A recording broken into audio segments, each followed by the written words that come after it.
Back at Walt Disney World Speedway, preparing you for the Formula 4 2000 event, which is coming up here momentarily. And let's take a look at the rows of the F2000 event. First row, Bruno Bianchi and Joseph Scarallo. And the second row will be Sam Schmidt and Alan May. And there they are. You won't recognize any of these names, folks, unless you follow the Formula 2000 series.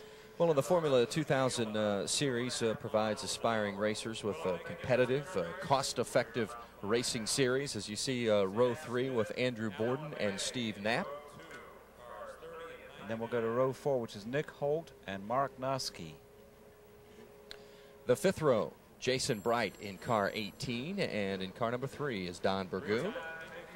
David Elliott and Scott Bradley are in the next row as they start to move on to the racetrack. Seventh row, Alex Barron and Howard Katz. And then we'll see Ollie Bessinger and Rick Rushton. Row 9, Jeff Horn and J. Michael Johnson in car 14. And then we'll see Duncan Dayton, who's an antique car collector, and Augie Paps III, and we can talk about him a little bit later on. Row 11, Gary Wyrich and Larry Vatry. And then it'll be Justin Keane and David Webb, who's been driving these cars for quite a few years and may be the series veteran. In row 13, John Miller in car 84, and John Ross is on the outside in car 16. And then we'll have Robert Wright and Bobby McGehee, and that sounds like a Janis Joplin song, but but not so. Row 15 is Tommy Constantine and Zach Morioka. And then a driver that we'll really be paying attention to, we've got Sam Hornish Jr. will be coming up here, and Edward Dasso. And Sam Hornish Jr. is 16 years old. Incredible story. Row 17, Aaron Justice and George Levine. And then there's two professional starters on the back. We've got Jeffrey Smith and Gary Swanander. And Jeff Smith is the grandson of Don Smith at the Terre Haute First National Bank and longtime promoter at the Terre Haute Action Track and car sponsor. Formula 4 2000. Something to learn about Formula 4 2000, engine facts and 4-cylinder, 4-speed, about 150 horsepower, and your top speed approximately 150, and that's certainly fast enough to catch your attention, certainly in traffic and on this 1-mile oval. Some of the mechanical facts about the F2000 event, and I think it's interesting. Your weight restrictions there, minimum 1175, and that's including the driver. And it's just maybe a smaller version, at least as far as the look is concerned, as the Indy car that you might see. Yeah, they're quite a bit lighter too. They have to weigh 1,175 pounds with the driver, as opposed to most of the Indy cars with the turbocharged engines, at least, are 1,550 without the driver. And if 2,000 cc or 2 liters, you're thinking, well, wait a minute, what is that in American? It's just slightly over 120 cubic inches. And you see the different chassis and the variety in the Formula 4 2000 series. The Van Diemen is the dominant chassis. By far. Posted 27 of the 30 podium spots last year in the Formula 4 2000, so that's the definite chassis to look for. The fans coming to their feet as the green flag is out, but now they're waving the yellow, so they're going to go around one more time. Somebody got a little anxious there, and I don't know if it might take a lap or two to get this lot lined up again, or if they might be able to do it before coming around for the next lap. No, they're lining up in a hurry here. There are a number of new drivers in this series. Many of them are new drivers, but new to this particular series, and a lot of these fellows haven't been on an oval before. Not that this is a perfect oval. I mean, this is a lot of... We figure, they call it there's 3 turns. We figure that there's 5 and maybe 6. And I would think that a driver with a road racing background would probably adapt to this track probably easier than an oval tracker. I don't know. It'd be interesting to talk to some of them and see what they think. The main sponsors of this series, of course, Ford Engines and Yokohama Tire Company. And let's check on the track surface with Dave Wilson. Dave? Well, guys, what I wanted to point out is a little Indianapolis connection here. Watch for car number 91 right there. That's David Elliott out of Atlanta, Georgia. That's a Citation chassis built in Indianapolis, guys. Oh, by Steve Lathrop. There you go.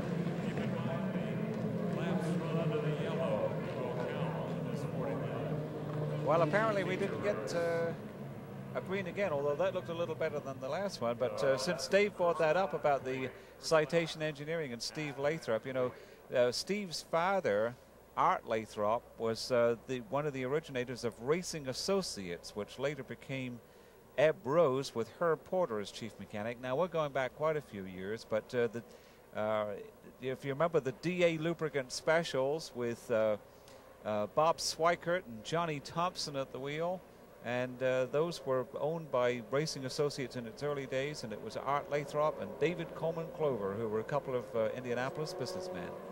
And Steve, the son of Art, is the proprietor of Citation Engineering, which has been in business for quite a few years. They were involved in Mini Indy a few years ago, if you remember that series. And the green flag waves, and they are underway in the Formula 4 2000 event. Joseph Scarallo takes the early lead, and pole sitter Bruno Bianchi is fighting for second. I think he has second. He's a Canadian. No, that is a battle for second. They go into the backstretch and into turn 2, as Donald mentioned. Joseph Scarallo leading the way. He started on the outside of row 2, row 1. He is from New York State. Haupthaig, I think is the pronunciation, and he leads at the end of the first lap. Bruno Bianchi is the Canadian, won the pole position, 25 years old. And coming up through the ranks, most of these drivers started in go-karts, which I think is probably no surprise. And now Bruno Bianchi gets the second place. This is a 40-lap event. And this field of 36. That was Alan May, by the way, that was running second for a while in the 99 car. He came from the outside of the second row. Has jumped into the lead, the 17-year-old. Bruno Bianchi. Bruno Bianchi, the gentleman who started on the pole, is second. Number 6 is in first. The leaders coming into turn 2, and now out of 2 headed for turn 3, and along the straightaway, Joseph Scarallo leading the pack. Here comes your leader again. Bruno Bianchi is second behind Joseph Scarallo. This is a 40-lap race, by the way, and the makeup of the field, they took the fastest 24 qualifiers. I think they had 55, 56 cars on the grounds. There were 49 qualifiers, so they took the fastest 24. And then they had a semi this morning, an action-filled semi, and they took 10 out of that, and then they added 2 provisionals on the back. This is a 12-race schedule for the Formula 4 2000 series. They'll run 12 races, not all on the oval, but they also have a championship series within the championship series for the oval events, and they will run at Indianapolis Raceway Park later in the year. Because they're smaller and lighter, they're not committed to the same type of groove that the championship cars are, as you can see. And different people choose different lines, and there's a lot of darting around. So instead of dropping into single file for the turns, there's quite a bit of activity here. It's been a clean race so far. We saw a couple of bang-ups in the practice and qualifying sessions, as well as the last chance race. As Donald mentioned there, you're getting a look at the leader, Joseph Scarallo. Started on the outside of row 1 and jumped into the lead as the green flag waved, and he has kept a hold of it. If you're wondering about the speeds, most of them are lapping here right now at about 124, 125 miles an hour. In fact, Bruno Bianchi just did a 126.1, which appears to be the fastest in the pack. So in fact, and as you can see visually now on the screen there, he's catching the leader, Joseph Scarallo. I think a lot of people were concerned about problems at the beginning of the race, and indeed there's going to be a slingshot right there, and I think that might be a lead change, but not quite. Well, turn 1 is definitely one of the places that you can pass on this track, and he had him in his sights but just couldn't get around Scarallo. They're considering that what I would still think was 1 and 2 is considered 1 only, and the last turn is considered as turn 3. But there's not a whole lot of straights. Actually better for these smaller cars than for the championship cars. It's a very cost-effective series as well. You can run 10 races in this series for maybe $150,000 as one of the cruisers discussing with us yesterday. So it's a very cost-effective, family-oriented series, and that's, I think, a perfect stepping stone for a league such as the Indy Racing. You can get into it, apparently. You can get a decent car and engine for about $50,000 and go racing. And now we're getting into a lapping situation, and it'll be interesting to see Bruno Bianchi on Joseph Scarallo. Tried an inside pass, and we'll see how we do in traffic. Very aggressive. In fact, he reminded me of Jacques Villeneuve a little bit. Sat in on an interview last night. Now this is good. This ought to be good, as a commentator once said on TV. And now Bruno Bianchi has the lead. So Bruno Bianchi, who started on the pole for this event, has gotten past Joseph Scarallo for the first time in the race and now leads the way, and looks as though Scarallo is dropping back a ways. In third place is still Alan May. It's a good look at May, a challenging. In fact, past Bianchi. So it looks like we'll have to wait and see. It looks like he's gone from third to first in about a half a lap there. Oh, it's getting crowded out there. Oh. Boy, a nice job of handling the car, as we nearly saw a big pile now up we do in have a car in the wall and now. now we do have someone in the wall down in turn 1. Scott Bradley is who we believe that is.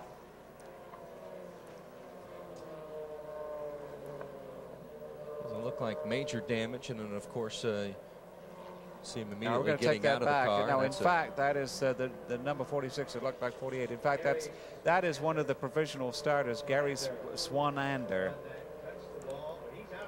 Gary Swanander is as a provisional starter, started in last place, and he'd moved up a couple of positions. Yeah, this is awfully crowded here. He got up high in the groove there, and well, there he goes.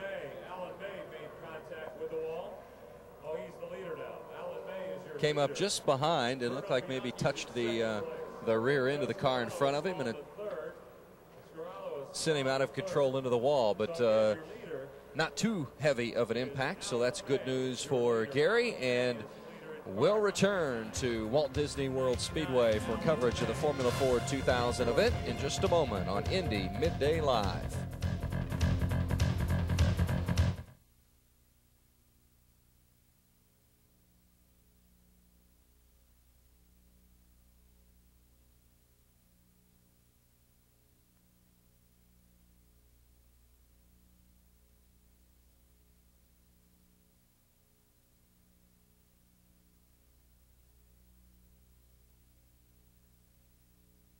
Again, car 99, Alan May, is your leader as we go under yellow here.